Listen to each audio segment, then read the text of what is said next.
Bienvenue au sein du Verre, le podcast qui vous transportera dans mes moments de jeune œnophile. Laissez-moi vous donner soif le temps de quelques minutes où je vous raconte les expériences les plus mémorables que j'ai eues autour d'un verre de vin.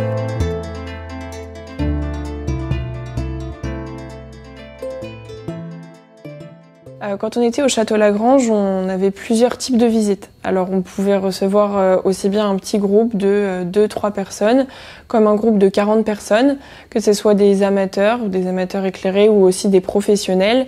Et un jour, et c'était la seule fois où j'ai eu ce genre de personnes qui sont venues visiter le château, j'ai fait une visite à des sommeliers. Et ce qui, moi, m'intéressait d'autant plus, sachant que, étant donné qu'à la base, je travaillais en pâtisserie, c'est vraiment la partie qui m'intéresse le plus, la dégustation du vin, la sommellerie. Et là, en l'occurrence, c'était un professeur qui, chaque année, vient avec un petit groupe de 3-4 élèves qui sont, eux, sommeliers, pour leur faire découvrir des châteaux, que ce soit dans le Bordelais, en Bourgogne, à Cognac, enfin partout, à plein d'endroits de la France. Parce que lui, c'est d'ailleurs, ça s'est vu, mais c'est un prof qui est totalement passionné par ce qu'il fait et il aime transmettre sa passion à ses élèves. Et donc c'est moi qui ai pris en charge cette visite. Et au moment où est venue la dégustation du Château Lagrange, j'avais un petit peu la pression. Je me suis dit, ils sont sommeliers, ils ont en tête comment déguster un vin, en commençant par regarder la robe, après premier nez, second nez. Ils savent vraiment poser des mots sur ce qu'ils ressentent, ce qui est hyper important dans la dégustation du vin.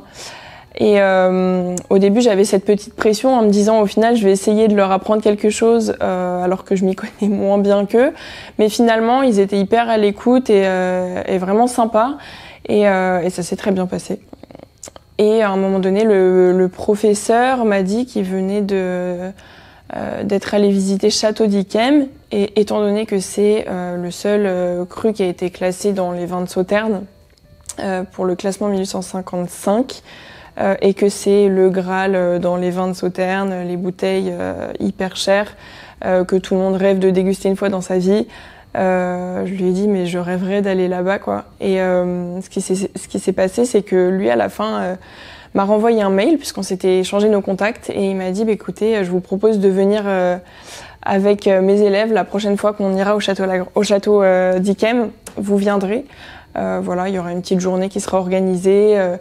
On commencera par le château d'Yquem et après on ira visiter un autre château. Et là en l'occurrence c'était Château de Fargues qui est dont le propriétaire était le même.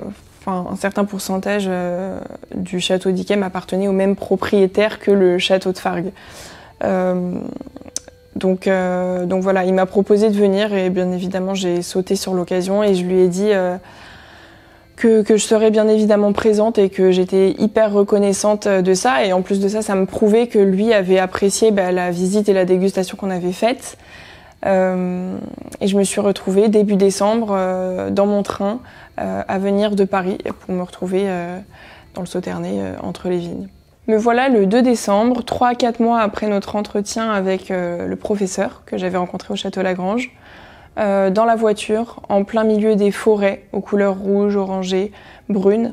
Et ce qui est dingue, c'est que je suis passée d'un environnement parisien avec tous les bouchons, toutes les voitures, la circulation et le monde, à des paysages où il y avait en fait moi seulement sur la route, la musique à fond dans la voiture et juste en train de profiter en me disant que j'allais avoir l'occasion de goûter un des meilleurs vins qui se produit sur la planète, en l'occurrence du château d'Yquem.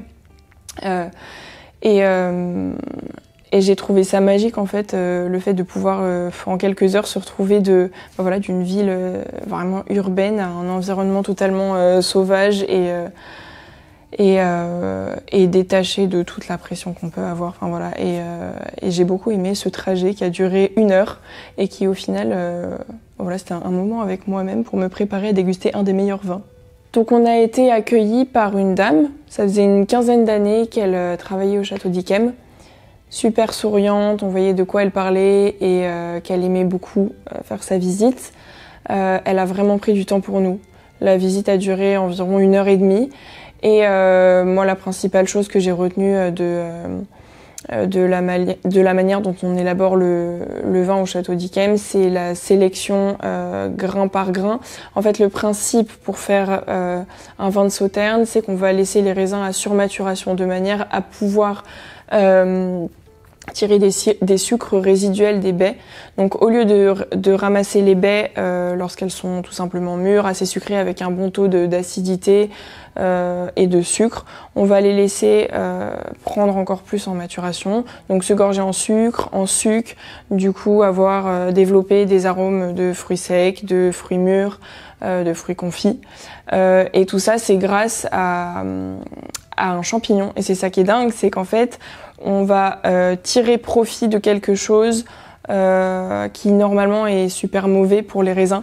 Tout le monde se bat contre le Botrytis cinerea et dans le Sauternais, il y a d'autres endroits sur la planète aussi où ça se passe comme ça, mais notamment à Sauternes. Grâce à un climat particulier, en l'occurrence des matinées qui sont très humides avec beaucoup de vent et de brouillard, et à des après-midi sèches, ensoleillées et chaudes, on va réussir à faire d'une maladie quelque chose de super noble. En revanche, il y a une sélection très très précise à avoir, c'est-à-dire que lorsque les vignerons vont aller dans les vignobles et sélectionner les raisins, donc c'est vraiment raisin par raisin, il y a au moins 5 passages dans les vignes, c'est ce qu'elle nous expliquait, 5 passages sur la même parcelle. Donc là on va pas prendre une grappe, mais on va prendre la grappe et regarder chaque baie. Si c'est pas une pourriture grise, puisqu'il peut y avoir la pourriture grise qui elle est mauvaise, il peut y avoir la pourriture acétique il me semble, et la pourriture noble qui est celle qu'on veut garder. Donc au final, on se retrouve avec une quantité qui est vraiment infime pour au final une étendue de vignobles sur des centaines d'hectares, ce qui explique d'ailleurs les prix de ces vins. Et c'est qu'on se rend pas forcément compte généralement de tout le travail qu'il y a derrière une bouteille en fait. Et ça justifie justement la finalité du produit et le prix qu'on peut obtenir. Il y a 10 000 bouteilles qui seront produites par millésime. Quand il y a un millésime qui est imparfait, ils produisent pas de bouteilles parce que Château d'Yquem ne peuvent pas se permettre de produire quelque chose de moyen. Il faut que ça soit exceptionnel constamment. Et voilà, j'étais en train de remercier le professeur qui m'avait amené ici. Enfin, j'étais clairement sur ma petite étoile. Est venu mon moment préféré, la dégustation. On a dégusté 2 vins, Y de Yquem et le Château d'Yquem. Le Y de Yquem, c'est leur vin blanc sec.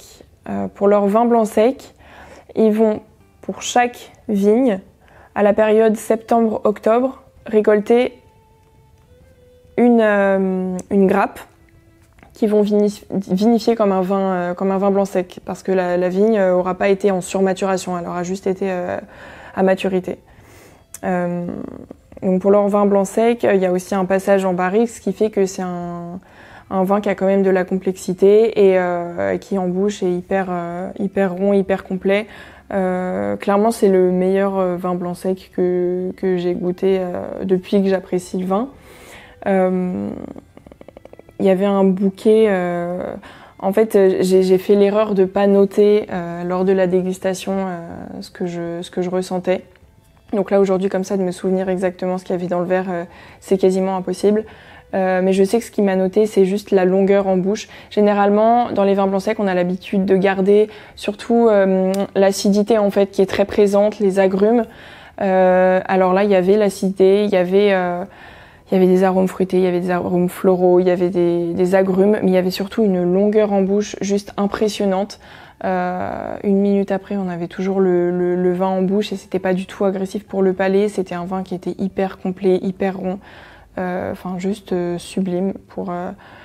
Même moi qui suis pas fan des vins blancs secs, là c'était extraordinaire. Ça avait des petites notes d'amande en fin de bouche et voilà, donc ça c'était la première partie de la dégustation. Quand elle nous a servi le Château d'Yquem 2016, millésime du coup assez jeune, donc avec une couleur vraiment or, je me suis dit déguste ce vin sans aucun préjugé, comme si c'était un vin lambda et pas un Yquem. Et en fait on a commencé par sentir le vin. Et il s'est dégagé un bouquet extraordinaire avec des arômes de fruits secs, de fruits confits, vraiment autour de l'écorce d'orange amère notamment. Et ce qu'on a d'ailleurs remarqué en bouche aussi, c'était vraiment persistant, et c'est ce qu'elle nous expliquait que pour le millésime 2016, c'était notamment sur l'écorce d'orange amère, ce qui était super différent par rapport à, par exemple, un millésime plus jeune, le 2017, où là c'était beaucoup plus les fruits exotiques. Mais du coup, moi, avant de goûter le vin, j'ai dû me promener dans la salle et faire 3 tours de la salle juste en sentant le nez du vin et en me disant c'est vraiment un parfum, c'est une liqueur pure, c'est un nectar, c'est dingue ce que j'ai sous le nez, et c'est juste super agréable à sentir en fermant les yeux. Et j'ai essayé de m'imaginer un peu ce que je pouvais avoir en bouche après, et je me suis enfin décidée à déguster le vin 2-3 minutes après. Et c'était littéralement une explosion de saveurs en bouche avec vraiment un juste équilibre. C'était rond, c'était suave, mais il y avait l'acidité et la fraîcheur présente pour faire qu'au final le vin n'était pas du tout lourd à boire, mais juste équilibré et parfait. Et parfait. Et voilà, les notes qui sont ressorties de la dégustation, c'était vraiment cette amertume en fin de bouche avec une longueur incroyable. 5 minutes après, on avait encore la bouche pleine de sucre, mais des sucres vraiment fins. Et on était tous tombés des nues en train de se dire c'est dingue la longueur qu'il y a et la justesse et l'équilibre de ce vin. Et c'est à ce moment-là aussi où les sommeliers, eux, ont commencé à discuter entre eux et à se dire alors ça irait bien sur tel ou tel plat. Donc forcément les meilleurs accords, eux à leurs yeux et moi à mes yeux aussi, c'est les accords de contraste. Donc tous les fromages et notamment les fromages comme les roquefort, les bleus, pour contrebalancer en fait le côté super fort du fromage et le côté hyper rond, sucré et doux du vin.